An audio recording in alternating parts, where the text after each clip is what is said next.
안녕하십니까. 신의 한수 홍철기입니다. 요즘 조국 때문에 나라가 정말 시끄러운데 그 와중에 외교와 안보도 무너지고 있다는데요. 한미동맹, 한일관계, 북한 문제 모두 악화일로를 겪고 있습니다.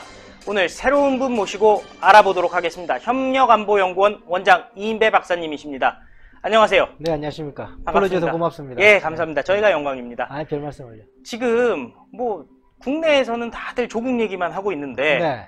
사실은 또 한미관계, 네. 또 남북관계 다 심각한 상황이라고 하는데요. 네.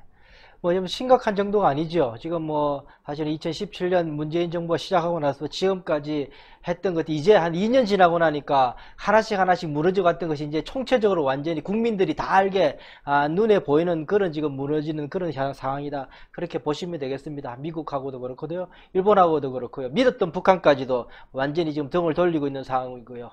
게다가 러시아나 중국은 우리를 조롱하고 있는 그런 입장이라고 보시면 되겠습니다. 예. 그러면은 차근차근히 일단 한미 관계부터 짚어주시죠. 네, 이번에 가장 걱정하시는 부분이 지소미아 한국과 일본 간의 비밀 정보 보호 협정입니다. 그것이 이제 문재인 정부가 이제 파기 선언을 했죠. 폐기해버렸죠. 그런 상황인데 사실은 이 진보 진영 사람들이 그런 말을 합니다. 아니 지소미아 그거 하나 파기됐다고 해서 한미 동맹이 그렇게 엉망이 될 것 같으면 이게 한미 동맹이 제대로 된 동맹이었느냐? 절대로 그런 일 없다라고 이야기를 합니다. 사실은요 지소미아가 방점을 찍은 거죠. 실제로 문재인 정부가 처음 시작하면서 무엇부터 시작했습니까? 대통령 되면 1호 지시가 뭐인 줄 아십니까? 기억나세요? 글쎄요, 뭔가요? 사드 배치 재검토하는 게 1번 지시였습니다. 네. 그렇게 해서 사드 배치 제시하면서 시작했던 게 문재인 정부였어요. 그 다음에 그 해 했는 게 뭡니까? 중국하고 삼불 정책이라고 사드 추가 배치하지 않겠다. 한미일 간의 동맹까지 가지 않겠다. 그리고 미국의 MD 시스템에 참여하지 않겠다. 세 개를 중국에다 약속을 했었죠. 그 다음에 그 이듬해 2018년에 무엇을 했습니까? 북한에 대해서 제재, 국제 제재, 유엔 제재 결의를 통해서 북한을 외교적인 북한 핵 폐기를 추진했던 국제사회였는데 문재인 정부는 그걸 못했습니까? 경제 협력 가지고 뭘 풀겠다고 남북 경협을 그렇게 떠들었지 않습니까? 비건이 대북 특별대표대 가서 한국에서 제일 첫 번째 한 게 뭔가 기억나십니까? 워킹그룹 만들었습니다. 네. 그게 뭔 줄 아십니까? 한국과 북한 간의 경제협력이 유엔 제재 위반되지 않을까 그 모니터링 하는 것을 일본으로 했던 게 비건이었습니다. 그렇도록 국제제재를 흔들려고 했던 게 한국 정부였습니다. 마지막으로 그토록 하지 말라고 했던 것이 올해 지소미아 파기, 그것도 비건이 와 있는 그 상황에서, 한국에 와 있는 상황에서 지소미아 파기까지 한 거죠. 사실은 이것이 지소미아 파기 하나만 보고 있지만 이 문재인 정부 1100일 동안에 1100일 정도의 시간 동안에 했던 켜크이 쌓였던 한미동맹 국제사회 속에서의 신뢰가 다 무너뜨린 결과가 지금 나타나고 있는 거다 보시면 됩니다. 예, 지금 보면은 문재인 정부에서는 입장이 지소미아 문제에 대해서 미국이 이렇다 저렇다 얘기하지 마라 이런 얘기까지 지금 나오고 있어요. 그랬죠. 그저께였죠. 그러니까는 주한 미국 대사 해리스 대사를 이제 불렀죠. 사실은 외교부에서는 그냥 초청해서 면담을 했다. 그런데 보면은 모양새는 초치, 항의할 때 해당국 대사를 불러서 이렇게 이야기를 나무래는 거 있지 않습니까? 그런 모습을 했죠. 그날 두 사람을 불렀습니다. 한 사람은 해리스 대사를 불렀고 또 한 사람은 주일 대사를 불러서 백색 국가 제외한 거에 대해서 항의를 하는 일본 대사한테 이 두 가지를 했었죠. 그렇게 하면서 더 이상 좀 이야기를 안 했으면 좋겠다. 미국의 그런 실망에 대해서 우리도 충분히 알고 있으니 더 이상 공개적으로 좀 이야기 안 했으면 좋겠다라고 이야기를 해요. 야. 그게 봐보세요. 그게 만약에 진짜 우리 국민들이 불안해하니까 더 이상 좀 공개적으로 이야기하지 말고 서로 물밑에서라도 우리 조율을 내자. 그런 외교적인 거 있으면 공개 안 했겠죠. 우리 정부 어떻게 했습니까? 언론에다 공개했어요. 해리스 불러놓고 내가 나무랬다. 그렇게 한 거 아니고 차관이 불러서 나무랬다. 그걸 공개한 거 아니에요? 그건 사실은 마치 소꿉놀이 하면서 그냥 내가 아빠 할게. 그래 애들 불러놓고 용돈 아무 벌이도 없는 사람이 애들 불러놓고 내가 아빠 노릇 한번 해볼게 하는 거 강대고 노릇하는 거죠. 일본도 한번 부르고 미국 대사도 불러놓고 한번 야단치니까 국민들 봐라. 우리 이 정도로 자주적인 외교하고 있다. 보여주려고 하는 거 아닙니까? 예. 문제 해결을 위한 게 아니었던 거죠. 예. 지금 한국 정도의 국력에서 미국 대사를 초치한다라는 것이 일반적인 일인가요? 일반적이지 않죠. 예. 그런 이야기가 없죠. 사실은 그렇게 하면 안 되는 이야기고 사실은 이 지소미아 그 자체가 이런 거죠. 그러니까는 처음에 지소미아 한국 정부가 냈을 때는 미국의 중재를 좀 끌어들이기 위해서 그 카드를 사용했다라고 저는 믿었어요. 그래서 그까지는 어쩌면 유의할 수 있겠다. 그것 때문에 미국이 한일 간의 갈등 문제에 조금 중재를 해주면은 어쨌든 이제 한국 정부가 이제 풀 의지가 없고 뒤로 물러나지 않으니까 어쨌든 중간에서 완충 역할을 미국이 해줄 수 있으면 좋겠다라고 했었는데 그것 때문에 이제 지소미아 카드를 쓴다라고 생각했는데 아니었던 거예요, 사실은. 오히려 뭐 더 미기 저변에 있었던 거는 이 한미일 이 삼각 안보 시스템을 송두리째 흔들려고 작정한 것 아닌가 그런 생각이 듭니다. 저기 어제 이런 뉴스가 있었어요. 보면은 중국 인민일보 반겨신문이죠. 글로벌 타임스에서 뭐라 그럽니까? 동북아에서 더 이상 미국이 한일 간의 지역 갈등을 중재할 만한 실력은 없다. 그것이 증명되었다라고 이 중국 신문이 이야기하기 시작하는 거예요. 또 하나 또 뭔 줄 아십니까? 아마 올해 들어서요. 유일하게 북한에서 인민일보에서 노동신문에서 우리 한국 정부를 칭찬한 게 한 가지 떴습니다. 뭔 줄 아십니까? 지소미아 파기하고 나니까 남조선 정부가 자주적인 외교 노선에 아주 진전적인 역사적인 한 발짝을 이루었다. 노동신문께서 사설에 그렇게 나와요. 유일하게 한국 정부가 칭찬받은 게 아마 처음일 겁니다. 좀 그게 무슨 의미인지 아시겠죠? 중국하고 북한하고는 잘했다고 그러고 있고, 지금 일본하고 미국은요, 국무부, 국방부 다 나서서 지금 걱정을 하고 있지 않습니까? 어제는요, 국방부 장관, 합참의장이 동시에 나와서 같이 신문에 났었죠?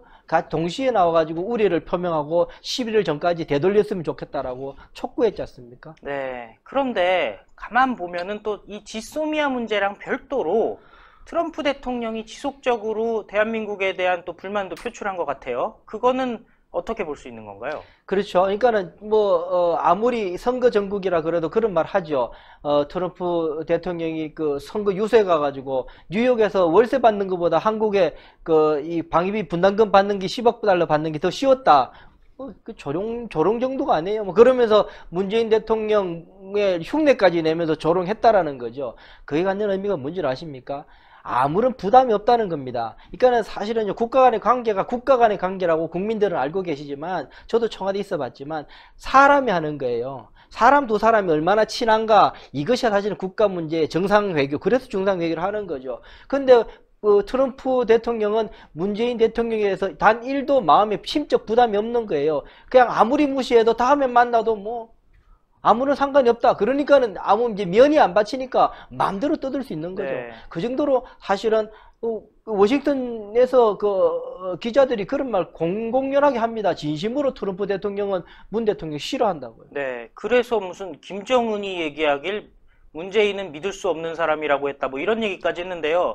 이 정도면 사실 외교적으로도 큰 결례 아닌가요? 큰 결례죠. 첫 번째 결례는 그 정상간, 정상이라고 쳐야 될지 모르겠습니다만, 김정은하고 트럼프 대통령하고 만나가지고 했던 것들이 공개되는 것 자체가 일단은 좀 외교적으로 문제가 되는 것이기도 하고, 그런 것을 실제로 동맹국의 한 파트너인 미국의 대통령에게 적국의 수장인 김정은이가 우리 대통령에 대해서 못 믿을 사람이라고 이야기한다는 게요. 이게 지금 대한민국 사이에 어떻게 이런 일이 있을 수 있는 건지 그 말을 듣고 끓고 웃는 이 국가관계, 한미관계라는 게 도대체 역사상에 어떻게 가능했는 건지 김정은은 얼마나 기분 좋았던 일이겠습니까? 네. 이제 어떻게 보면 트럼프와 김정은이 트럼프와 문재인보다 더 가까운 관계가 될 수도 있지 않을까 하는 그런 우려도 나오고 있던데 그거는 현실화되기 힘들겠죠. 물론 저는 그렇게까지 가기는 어렵습니다. 그건 사실은 지난번에 트럼프 대통령이 우리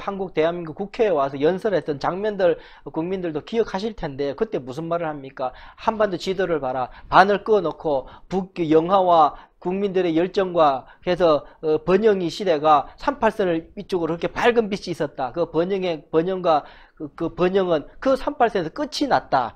이렇게 자유민주주의의 번영의 역사는 여기가 종착점이었다라고 이야기를 하지 않습니까? 그것이 갖는 이 트럼프 대통령이 갖는 역사관인 거죠. 자유민주주의가 시장경제를 통해서 발전했던 번영의 시기가 어떻게 이루어졌는 것을 보여준 건 역사관이거든요. 그까지가 였다. 그러면 사실은 김정은에게 그걸 그렇게 가까워질 수는 없다. 저는요, 오히려 뭐 우리 국민들이 그 걱정해 이런 거잖아요. 뭐 단거리 미사일 발사해도 뭐 모든 나라도 그럴 수 있다. 그리고 김정은 뭐 나하고 뭐 러브레터 교환하고 있다. 나 사랑에 빠졌다. 뭐 그런 말을 하지 않습니까?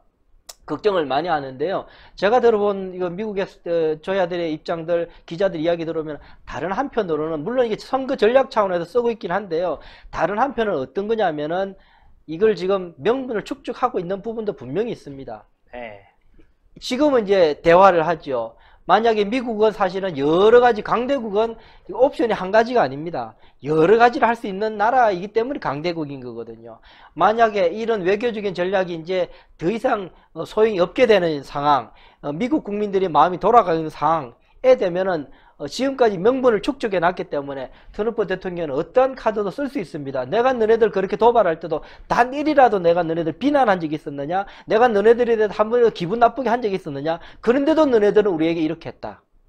라고 이야기할 수 있는 명분을 지금 나는 축적하고 있다. 그렇게 봅니다. 미국은 그래도 겁나는 나라는 거죠. 네, 그런 면에서 그러면 만약에 트럼프 대통령이 지금 말씀하신 진짜 폭발을 하는 상황이 돼버린다. 그 대응책이라는 건, 북한에 대한 대응책이라는 건 어떤 게 될까요? 일단 뭐 가장 낮은 수준의 군사적 옵션을 이제 검토한다는 이야기 좀 하고 싶은 거죠. 왜냐하면 사실은 뭐 주한미군 흔들리고 온다 그러지만요. 미국은 INF, 미국과 소련 간의 중단거리 그 핵 전력 제한 협정을 파기했습니다. 8월달 올해 이번 달부터 완전히 없어졌는데, 그러면은 500km에서 5,500km의 중단거리 미사일, 이 탄도미사일뿐만 아니라 순항미사일까지 다 이제 개발할 수 있는 고삐가 풀려 있는 상황입니다. 5,500km 같으면은요, 괌이 한국까지 3,500km입니다. 한국이나 미국이나 배치하지 않고 그냥 괌에서만 하더라도 북한 때릴 수 있는 미사일, 정교한 무기들, 핵탄두까지 실을 수 있는 무기들을 충분히 할 수 있는 제도 장치가 마련되어 있다라는 겁니다. 많이 하고 있어요. 그것뿐만 아닙니다. 순항미사일 뿐만 아니라 지금 핵탄두를 실지 않는 순항미사일인데 그걸 다 시켰다고 지금 벌써 이미 공언했어요. NPL이라고 핵 대비 태세 보고서에 이미 벌써 트럼프 정부는 공개했거든요. 그런 것들이 기술적으로 정책적으로 다 마련되어 있는 상황이기 때문에 북한이 착각하지 말아야 될 것은 한미 동맹이 지금 흔들리고 있습니다. 주한미군 연습을 못하기 때문에 지금 어려운 상황에 있습니다. 북한 좋아할 수 있습니다. 그렇지만요, 착각입니다. 주한미군 빠지는 순간 자유롭게 미국은 북한을 자유롭게 때릴 수 있는 공간이 생깁니다. 그거 북한 좋아할 일 아닙니다. 예, 마지막으로요. 청와대 계셨으니까 물어보겠는데요. 어쨌든 지금 문재인 청와대가 하는 대로 가다 보면은 한미관계 파탄 날 가능성도 분명히 있지 않겠습니까? 이 있죠. 부분에 대해서 어떻게 청와대가 나아가야 되는지 좀 조언 좀 부탁드리겠습니다. 청와대는 지금 답이 없어요. 사실은 저는 이 정부 출범하면서 진심으로 조언했던 게 뭐인 줄 아십니까? 당신네들이 남북 간의 대화 평화 기조 유지하고 싶으면 미국하고 관계를 확실하게 다져야 된다. 북한은 지구상의 가장 친미적인 국가다. 북한은 어느 나라보다도 미국하고 이야기하고 싶어하는 체제다. 이 체제에게 그렇게 미국하고의 관계가 딱 우리가 틀을 잡고 있어야지 우리를 무시 못하게 된다. 우리가 거기에서 미국하고의 관계가 끊어지는 순간 북한은 우리를 쳐다볼 일이 없다. 지금 그런 상황이 됐지 않습니까? 기본으로 돌아가야 됩니다. 한미 동맹부터 시작해서 트럼프 대통령과 우리 대통령 간의 적에 관한 인식, 북한에 대한 인식, 중국에 관한 인식부터 다시금 공유를 해야 됩니다. 동맹이 뭡니까? 적에 관한 인식을 같이 해야 됩니다. 그래야지 같이 싸울 수 있는 거거든요. 그 인식을 같이 하지 않으면은 왜 동맹을 합니까? 지금 그런 상황이 되어 있다. 그래서 저는 정치학자지만 기본으로 돌아가야 된다. 안보를. 그러려면은 한미 동맹을 다시 세우는 것이 제일 첫걸음이다. 저는 또 당부하고 싶습니다. 예, 오늘 말씀 감사했습니다. 네, 고맙습니다. 네, 도대체 이 정부 제대로 하는 것 정말 없습니다. 한미관계 파탄 나고 있는데 그럼에도 불구하고 트럼프, 김정은이랑 친한 것 같지만 사실은 그렇지 않다고 합니다. 언제든 트럼프는 괌에서든 어디에서든 미사일 북한에 부폭할 수 있다고 하네요. 정말 김정은 오판 안 했으면 좋겠고요. 또 문재인 정권 제발 한미관계 제대로 복원했으면 좋겠습니다. 지소미아부터 시작해서 수많은 미국의 요청들 그냥 무시한다면 결국 한미관계 파탄 나고 정말 대한민국의 미래 어떻게 될지 모르지 않겠습니까? 자, 그런데요. 이인배 원장님도 이인배 TV 운영한다고 하니까요. 다들 한번 가서 시청해 주시기 바라겠습니다. 그리고 신의 한 수는 100만 얼마 안 남았습니다. 모두들 구독 버튼 꼭 눌러주시기 바랍니다. 감사합니다. 고생하셨습니다. 신의 한 수의 구독, 좋아요, 알림 방법입니다. 보실 영상을 눌러주세요. 아래의 구독 버튼을 눌러주세요. 그럼 종 모양이 나옵니다. 그 종 모양을 눌러주시면 신의 한 수의 새로운 영상들이 알림이 울립니다. 그리고 엄지척 좋아요 버튼을 눌러주세요. 여러분의 구독, 좋아요 버튼은 신의 한 수에 큰 힘이 됩니다. 댓글로 여러분의 많은 의견도 듣고 있습니다. 응원의 댓글도 부탁드립니다.